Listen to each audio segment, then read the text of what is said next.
Unionists must attack the useless SNP to prevent the breakup of Britain, according to a prominent writer. The SNP is demanding a second referendum on Scottish independence and hopes to gain a mandate at May's elections to the Scottish Parliament. Boris Johnson has said he will not grant a second referendum and considers the matter settled by the 2014 vote, which Scotland opted to remain within the UK. According to writer Alan Cochrane, Unionists must launch a full-blooded attack on the SNP.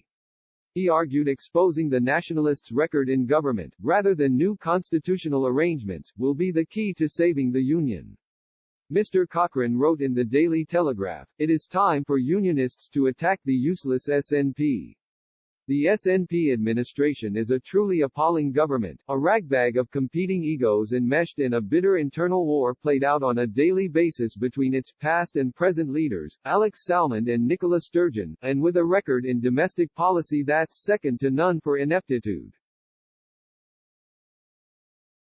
Only the COVID pandemic and a flair for public relations, aided and abetted by a tame television channel, have prevented Sturgeon's government from sinking into a morass of its own making.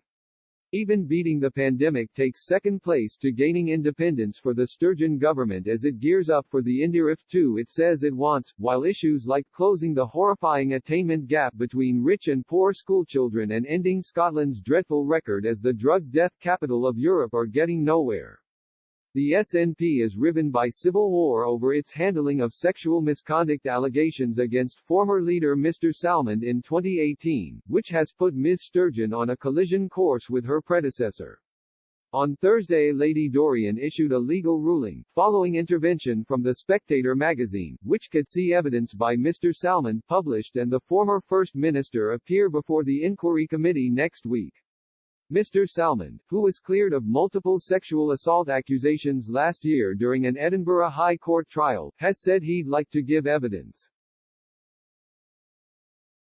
The Holyrood inquiry is investigating how the Scottish government responded to the original misconduct allegations back in 2018. In a letter to the committee, Mr. Salmond's lawyers said, "Our client hopes that today's decision will enable publication of the relevant evidence and thereafter an early oral evidence session. Our client remains keen to attend." Support for independence has fallen to below 50% for the first time this year, when the don't knows are included, according to a new Savanta ComRes poll for the Scotsman. The survey found 47% of Scots would vote to leave the Union, versus 42% opposed and 10% undecided. Once the undecideds are excluded, this would give the Nationalists 53% versus 47% for the Unionists.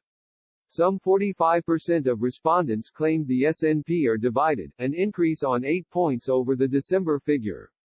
However, the SNP remains on track to win a majority at May's elections.